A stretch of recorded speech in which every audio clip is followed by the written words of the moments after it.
All right, we are recording. Good everyone, this is Gian here from Earth Haven with Tormod, also from Earth Haven. And Tormod is going to introduce himself today for our series of community living and what does that mean. Hi Tormod, can you give us your name, your surname, where you're from, and so on? Yeah, my name is Tormod Hvitsten Jedrem. I live in Norway, southwest Norway, and I have been living in this eco village for the last soon 4 years, almost 4 years now. I've been living here, and yeah, it's a type of Camphill village that I found back in 2010 or 11, I think I discovered it with some friends of mine. We were driving past here and we visited, and it's been in the back of my mind since then, that this awareness that this place exists. Now, I have had a history with schizophrenia,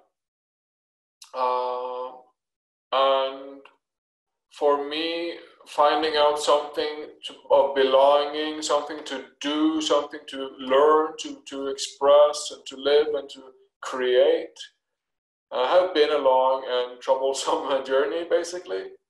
But after about 10 years plus in and out of hospital, and with the rock and roll life in the in the city of Stavanger, Norway, I found out in the end, when I was basically crash landing in Amsterdam and Copenhagen, that I found out, okay, I have to change my way of living, basically. I have to change my life, or else I will not be here. So back then, 2011, I started my process with walking with the self-forgiveness process, investigating myself, learning who I am, where I come from, understanding my mind, learning to take charge of my mind, learning to direct my mind, and yeah, just starting a process of learning myself to know.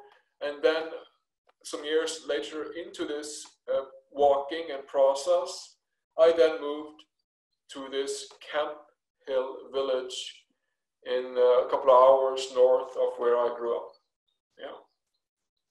Awesome, Tormod.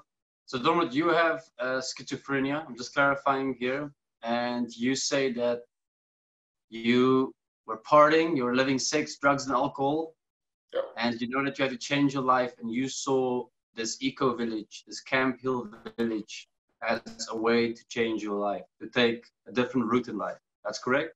Well, basically, I saw the self-forgiveness process first. I found that first. Walking the destiny process. And then through that process, you, with the self-forgiveness with destiny, you found you can direct yourself to solutions. Exactly. I found more purpose, more meaning, more intent, more value to who I am, what I stand for, what I can be, and so on. So therefore, I've started to look around, instead of living in a sort of a community home without any, just a home for people who are on disability, basically, official one, that was very, what shall I say, not very supportive in a creative and a living fully way. So I wanted something more to explore, to develop myself, to learn, to create and build and work with nature. So I found this Camphill village, and I started to visit after some weekends and some weeks. I then decided to move here. Yeah. Okay, that's cool. So Tormod, can I ask a few questions about your community and where you live? Absolutely. All right, so let me look at my questions. Yeah. You've already covered where is your community. You have already covered how did you get to the community. You've already covered how long have you been in the community. And now I want to know how many people stays in this community with you. Yeah, this is a Camphill community, and Camphill community is like we are 25 people. 25 people live here now, and we have 4 big houses. 2 of them are we use now, and I live in one big house together with about 9 others in this house. I have my own apartment here. I have a small kitchen area. I have my own bathroom, shower, and you know, we have animals. We have cows. We have sheep. We have some pigs now. We have some chickens and some goats and cats and many cats and a dog. And this, of course, yeah, go on. Can I ask on that topic? Do you take care of your house by yourself, like cleaning, dishes, all of those things, laundry? We have a very structured and organized way of living. Meaning that there is a couple in this house, a couple who are a man and a woman and a man, who are the leaders of this house. They are they are in charge, responsibility for this house. That things are being done, that dishes are done, that dinners is served, that stairs are washed, that things are being done and taken care of. And I have my chores in that. For instance, today I was baking bread, very tasty sourdough bread, I might add. And today I also washed some stairs, vacuumed, and did some other stuff. Helped with,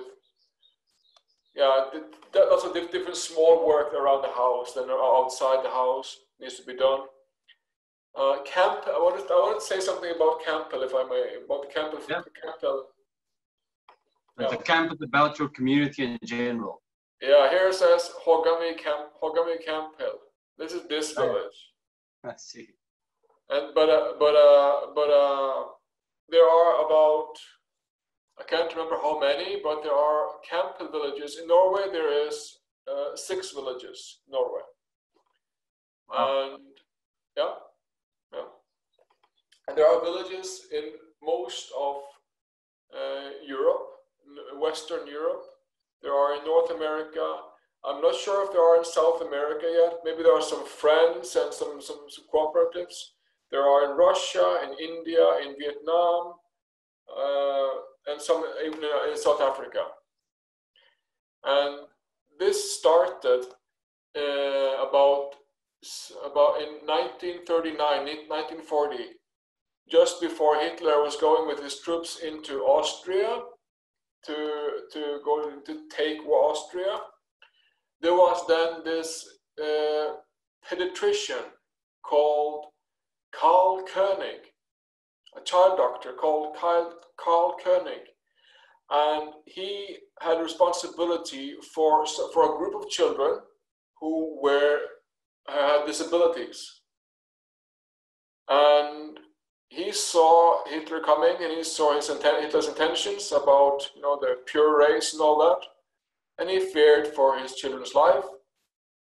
So he took the children with him and traveled to Scotland, where they were at the time safe, and they would remain safe there, basically.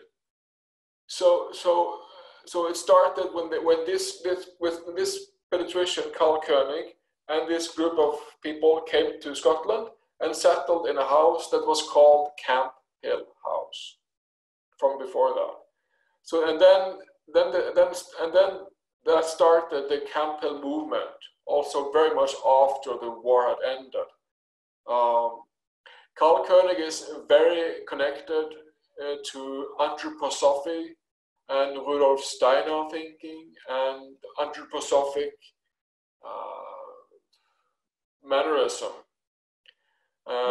Many people look at Camphill and they see some of it, and very much of it. Many people say it's like communism with a spiritual touch of Western European thinking, modern thinking.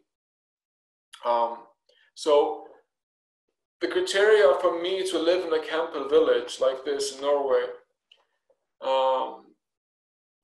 from 1940, when it started in Camphill in Scotland, the intent was to give a home and a place to live for people who are more or less rejected by society. People who doesn't fit into the big society, the normal machinery, basically. So that is the intent of Camphill, to give a good quality life for people with schizophrenia, for instance, and similar. You can say the outcasts. Yeah, outcasts. Yeah, yeah. So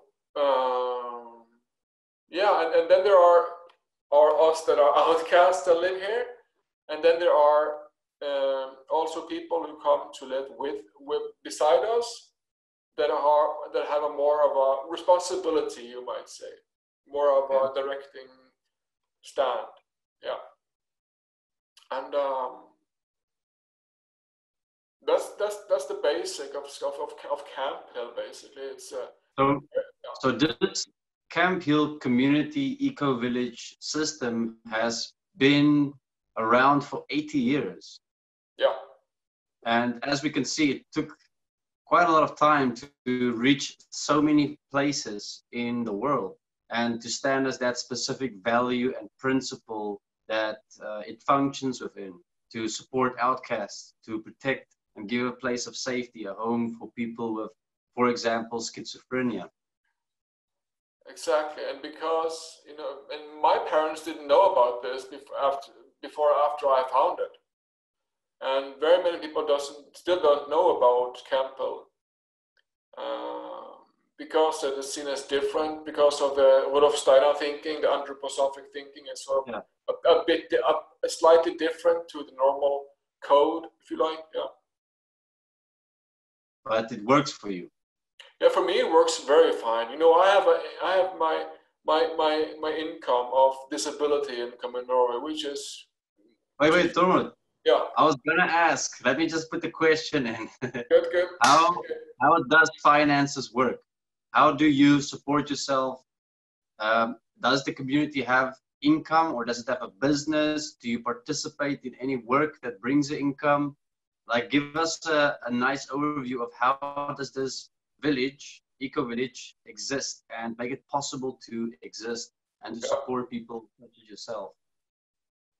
I don't have the exact numbers, like details, but I know that, you know, I have a disability check on about 18,000 kroners each month, which is almost $2,000 each month. Okay. From this, I give about half of that to the community here. I give 9,000 kroners to this community, and then I get back housing, almost all the food, and electricity, internet, washing, soap, very much included in that price tag.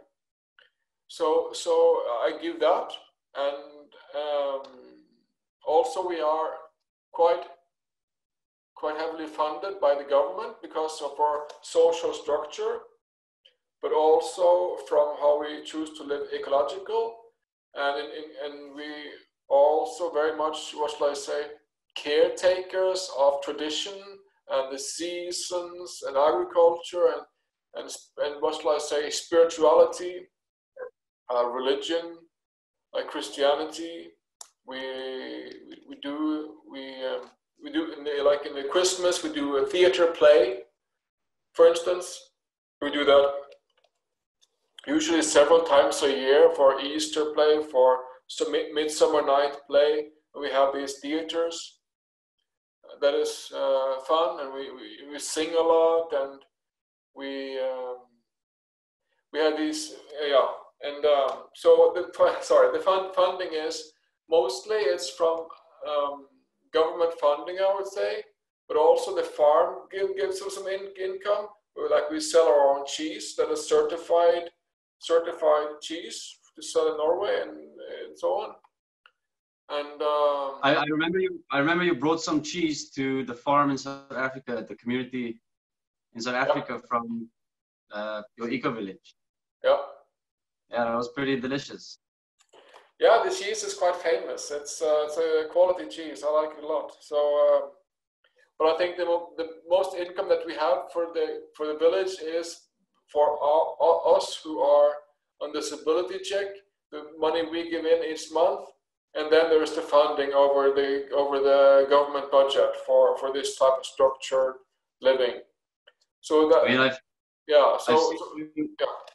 I've seen you share on Facebook amazing pictures of the environment you live in and the work you do, working out in nature, working with the animals, meeting the goats, and also how you're working with wood, how you work with cutting grass. And I must say, for someone that has lived on a community for 11 years and having any mental instability, not with a disability or anything like that. I don't have schizophrenia or bipolar or ADHD. I don't have any of that. But just for a normal person that doesn't have those problems, I can see how physical work and nature supports tremendously with any emotional instability we have within ourselves.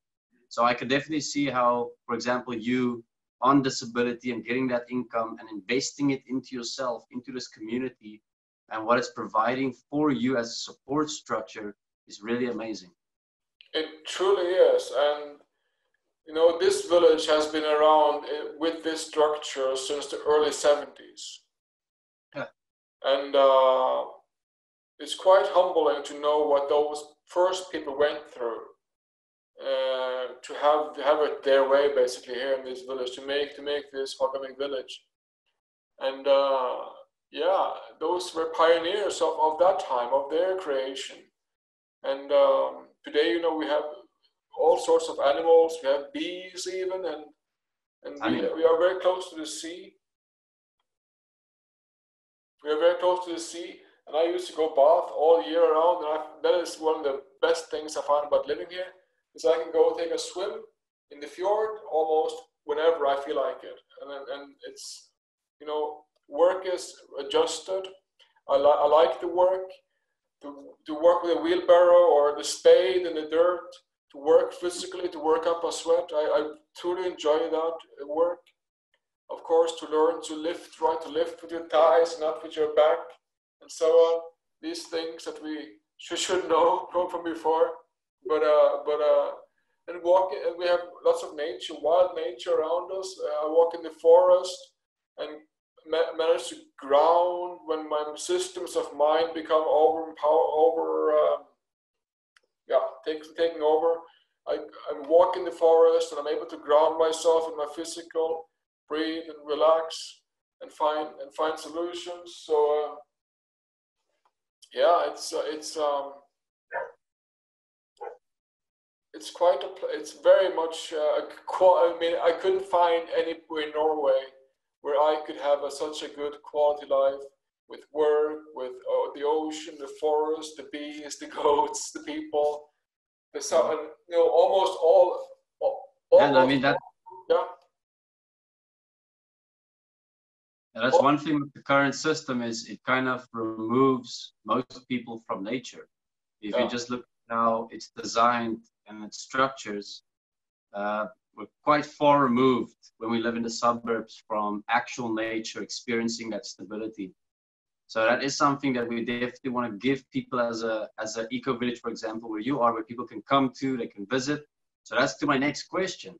Can friends and family visit you, and how does that work? Yeah, friends and family can visit. Right now we have a lockdown still, so it's not allowed, but normally when this hopefully lifts soon, friends and family can visit. We have free rooms where they can stay, and you know, there are people coming here from mostly from Germany and Russia and other places. They come here to work. People who are 19, 20, 21, 22, who wants to make some practical experience with social and farm work, social/farm work, and that they come here and they spend a year or 2 or 3 here in the village, and they work with us side by side, and they share responsibility, and we share laughs and language differences and all that stuff. Do they have to pay? Hmm? Do they have to pay to come and work there? These people from overseas or from No, they are Russia? paid. They are given pay. They're given salary. Right. So it's the other way around. Yeah. But that's easier to do if you have government funding. Yeah. Like I say, I don't know the math of that, but of course that would be easier with government funding, and also the But people the who point I are. want to make is, Yeah. point I want to make is for any eco village or community living or whatever you want to call it, community livings. Yeah. The most important point is funding, because then things can happen. People can come, people can grow, people can expand. If funding is sorted, then most of your problems are sorted. True. Very true. And it's it's again we can say that these are interesting times. Like we said in 2007, 2008, when there was a financial crisis, and what happened? The people who own banks got bailed out and got richer, and all of us else had to pay for that. Yep. So the question is, will that happen again now with the lockdown and businesses closing, etc., etc.? Or will we stand up, not in a revolutionary way, but will we stand up for dignity, for responsibility, for life? So that's interesting to see how far we can stand basically in our own beings and be. So on that topic, Tormod, on that topic, how is your country, Norway? Am I correct? Norway, right? Yeah, yeah. Sorry, I get confused with all the European countries a little bit. But how are you guys handling the coronavirus pandemic, and how are people responding to it? What is the news floating around there? Yeah, it's interesting. I mean, we had a massive shutdown since 12th of March. And yeah, from my experience now, I would say that Sweden did it the smart way, because there is so much suffering and irritation and tears and bother because of this shutdown. So that, a value of a life, basically, of how much we should value people who are past 80 years with diabetes, with a history of cancer or something like that, and being able to see our families, be able to hug, be able to visit each other and work. And so, but of course, we don't know what the government know, and they have their information channels, their knowledge and their information, and they do their stuff based on what they believe is correct. And I would on this pandemic, but yeah, I mean, we all are under quarantines, we all have restrictions, we all have certain rules and laws we have to follow, and you can go to jail now, you can get fines. At some point, yeah. I would say that they have to either come out with the truth, or they have to start allowing people to go out, and then we find out the truth. So either way, I think that there's going to be a truth bomb for a lot of people and the world to come. Not yet. I agree with you. So, after Bush went into Iraq, because there was weapons of mass destruction, which seems that there were no weapons of mass destruction, yeah. which has not been professed and told by practically anybody who can speak. And so it's yeah, but these things take time, obviously. So yeah. Cool. Yeah, man, it's happened so many times that the truth comes out. But it's like 9/11. I think most people now know that that was an inside job, and yet nothing changed, for the betterment of mankind, even if people know the truth. So that's why it's very important that we must bring the truth back home, and we must look, okay, what can we do? How can we correct this? Can we do it through voting, through politics, through establishing our own economic and political powerhouses? And this is how we have to take it back home and be like, okay, how can we unite, mobilizes people to find solutions together. Because yes, the truth might come out, the truth might be exposed, but there's 7.7 billion people on Earth. And as long as you don't reach all of them, there's no real action you can take on a global scale to stop this. And that's where we have to reach in the end. Otherwise, we're just informing people and informing our close families and close friends and colleagues. And we think that's the world, but that's part of the illusion that they create, that the internet is the world. Most people don't check their Facebook pages every day with all the news, and they don't participate. They just scroll by like it's nothing. So we have to consider how the masses are taking this and responding to this, because that's where they have their power still, which is with the masses. I think there are people who feel disempowered and hopeless and ignore these things, this truth, because they see that they have that same evilness within themselves lurking in the back of their minds. And I know that's how we are. We humans are programmed as adults to think negative about another, to be competing, compared to be at war against each other, and to have a secret, whatever type of thoughts chattering about abuse in our minds. And so I think that people who ignore these messages of Iraq 2001 or whatever, 9/11 or anything of opinion or theory or belief or matter, they ignore this because they don't want to touch it, because they fear it, because they fear themselves within it, I guess. Yeah, it's like they fear if they expose something outside of themselves, like the government, then the government's going to expose them. Because everyone has secrets, and everyone has emails, everyone has a browsing history, everyone has a purchasing history, everyone has a police record. You know, everyone has secrets, and everyone has things that the government can easily use against you. And that's what people fear, is that if they expose corruption, then they know people's going to start looking to them for their corruption. If they expose domestic abuse in someone else is going to look to them. Where's your domestic abuse? You know, so it's like you have to make sure you're clear, that you are here clear, so that when you do expose things, you don't fear anything coming back at you. Because I can see how millions of people, billions of people in the world is dishonest. And when you see something dishonest happening outside of you, you're not going to expose it because you fear your dishonesty now being exposed. I know, and it's like that when you try to talk, when you end up in a debate or in a quarrel with somebody, like in ordinary life, and this little irritation bubble or anxiety or fear or anger within you takes totally overcharge within your guts, and you're unable to speak, and you just have to walk away or talk in reaction or go into reaction, anger. So it's all who we are in the simple, seemingly simple daily matters. So yeah, it's interesting. I mean, I get to practice this every day with all sorts of different people here in the village alone, and it's very humbling and deepening to me to just make mistakes. I have to apologize mostly to myself for stepping into that separation of me, of physicality, into mind systems, and then into nonsense and programs and lies, basically. Yeah.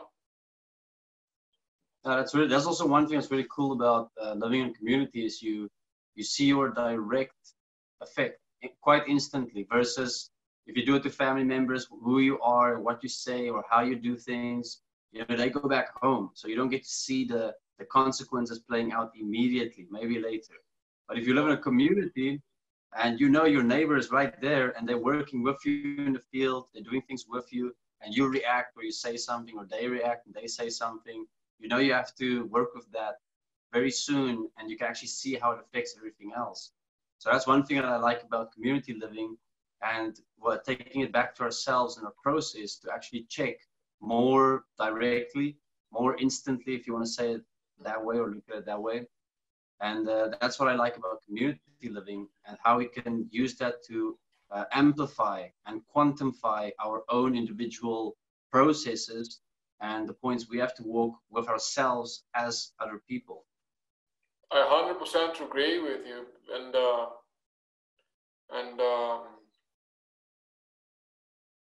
yeah, it is within another. I can see myself basically, and learn to appreciate, because I'm never going to find anybody else more difficult to handle than me, and yeah, it's there was something I was going to say now. It slipped my mind. It disappeared. It went into. It'll probably come back. Yeah. Was it in relation to community living? Yeah, and process. Yeah, basically how yeah, we have this one life. That's what I'm going to say. We have this one life now on Earth with a lot more awareness than 40, 50, 60, 70 years ago. We know a lot more, even though we don't want to accept that knowledge or take it in or digest it. We are much more aware today of our minds, of the systems, of the universe, basically, and we have this one life to do the best we can, and then I mean the best we can, not just give something money for charity, because that's not going to help practically anything. Giving money to charity a month, you know, in the UNICEF or the Red Cross, something like that, it doesn't change much at all, really. We have to be and live the change within ourselves. I'm not going to try to avoid that light there, because so we have to be the change ourselves, because, and that's what I find so humbling, because I know that it can be done, and that's why, you know, I can read the Bible, I can read blogs or history or religion or philosophy, and the outlining is crystal clear. This is supposed to be a good place for all, just like Jesus or anybody, prophets who lived after or before him, have told us crystal clear that, you know, this must be a good place for all, and we must work with equalizing to our mind. And it's very simple. Yeah, go on. Heaven and hell, as people portray it through the Bible and in their minds and teachings, but I'm just using those two words to give two opposites, two polarities. Heaven and hell is right here.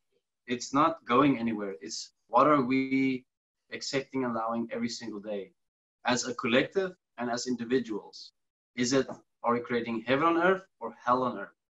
And currently, we're obviously stuck in hell. And we have to find our way by ourselves individually to first step into heaven, and then to step as that living example into life for all to see.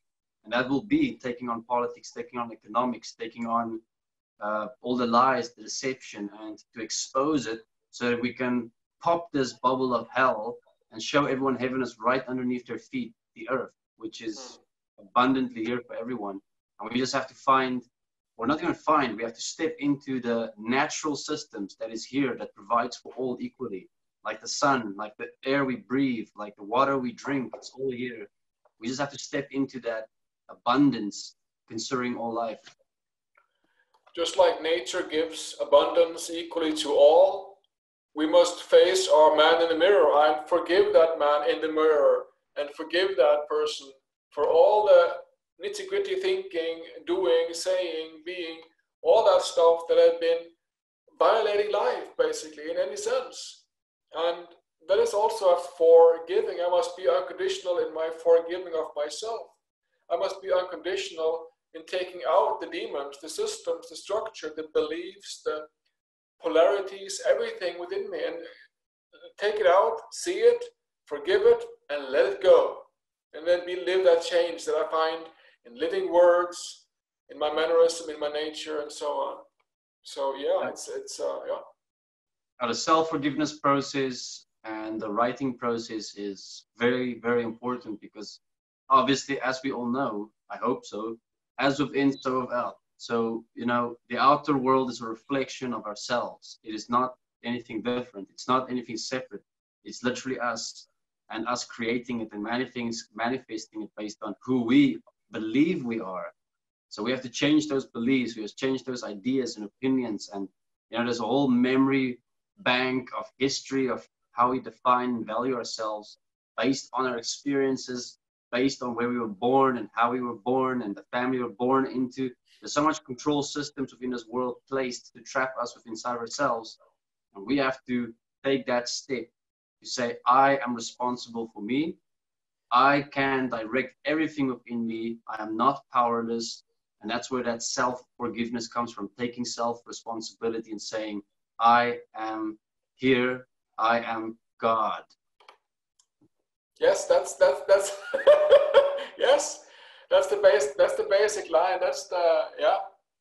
I mean, there's no other way, because what we live within ourselves, in our physical or in our minds, we express onto the outer. And if we ever live in emotions or trauma or drama from our past, if we have our drama or trauma from our past, that is what will direct us. That is what will direct our living, because trauma and drama is like markers within us that mark us and that make out our living.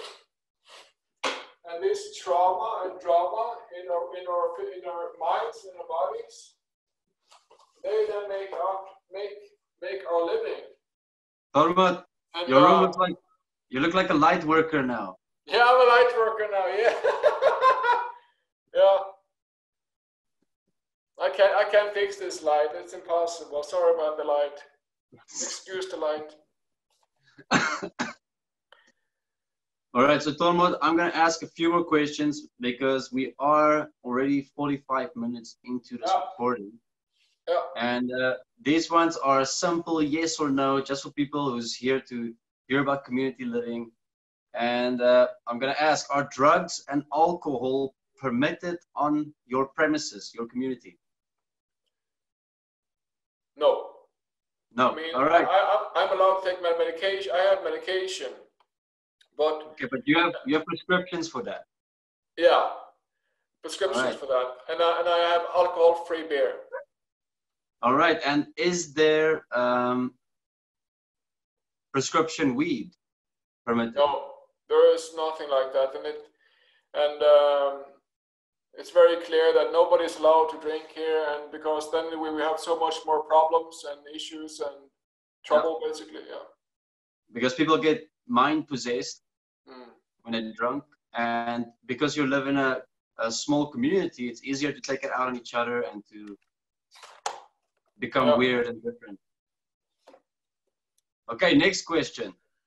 Are you allowed to have a relationship with someone on the property, someone who lives in the community with you, or if you have a partner outside the community, can they live with you? Yeah, I mean, for anybody living here, there are no restrictions on that stuff. We are allowed to be whatever we want. We're allowed to be partners and all that. Yeah. And what is your food like?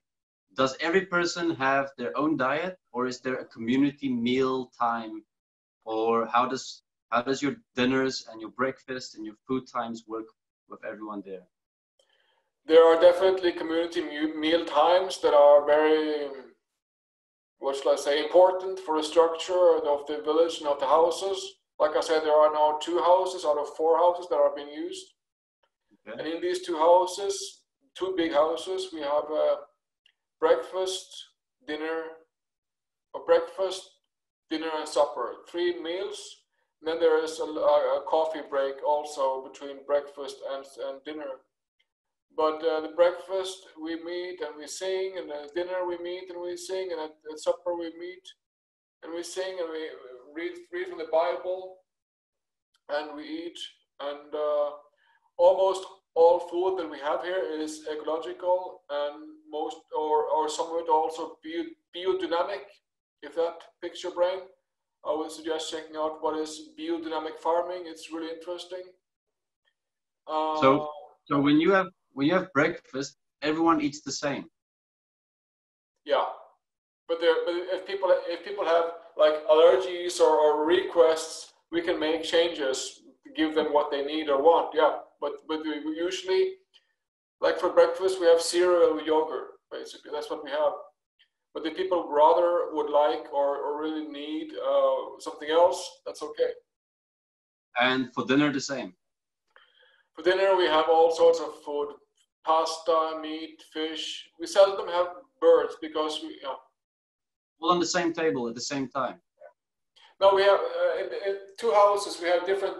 One house and we have the same meal for everybody in the house. Yeah, the same meal for all. But again, if we have requests, if you are vegetarian, or if you have some interest or some requests, we can adjust to that. But basically, we make one meal for dinner in each house. Yeah. Cool. Well, Tormod, my last question. Okay. Do you experience conflict on the communities, and how do you handle it? I have to say yes. There are sometimes conflict, and I can only speak for me. Further than there are other people who also have perhaps a tough day or hard times. But for me, what I'm learning is to say to the person, if I'm going into a conflict, it's a building up, and it's like sentences and all that. And I say, look, I'm in reaction. I can't talk right now. Can we come back to this and later point? And I start to flag that basically when I am in discussions that I get heated, because that happens in the stressful kitchen environment and all that. So what I do is that I say that, can we please come back to this issue later on? I need to breathe, I need to forgive and calm myself down. So that's how I solve it mostly, except for more going into my mind and to analyze more deeply what is my issues here with forgiveness of myself. So there's no community intervention. What do you mean? Like, let's say there's conflict between you and someone, as an example. Then you can go to the community and say, okay, let's all come together, let's sit together. And then you and the person who had conflict, you sit with everyone listening, everyone being present, and you guys resolve the conflict between each other while everyone else is keeping it stable with their own input, showing each other, okay, here you have to slow down, here you have to breathe. No, there you're justifying, no, that's your reaction. And then to bring it to a common sense base for all resolution. You don't have a setting like that. It's just you and that person have to sort it out. That's an interesting idea and concept. Mostly, I would say that might work here, but there are people here, what shall I say, who have a view of life and existence that is more out there. And that if they should make their opinion about, that should count about somebody. I mean, there are hardly any such deep conflicts. There are some people who have a tougher time with adjusting to the rhythm and requests, to put it that way. And for me, it's quite, I feel a bit bad for them, and I try to cheer them up and back them up, because what I don't like it to be a hierarchy structure. I want it to be a circle, a holistical structure. Yeah. And yeah, so basically, we have meetings. We have a community home. We have a community hall. A hall for spiritual gatherings, for song, and for meeting also. Also like Hogganvik meeting, where we debate anything that is on our minds, basically, from whatever we are taken by. And there we can, I guess, discuss those things. But there are also groups of people who are more like a psychologist service for the whole unit, yeah. All right. Well, that is my list of questions. If there's anything you want to add extra that you want to mention, then this is the floor for you. If not, let me know. and then we can say goodbye and ask everyone to subscribe, like, share the video, and follow the links below. If you have any links you want me to put in, Tormod, send it to me. Okay. Check out Earth Haven. Yeah, that's what people have to check out.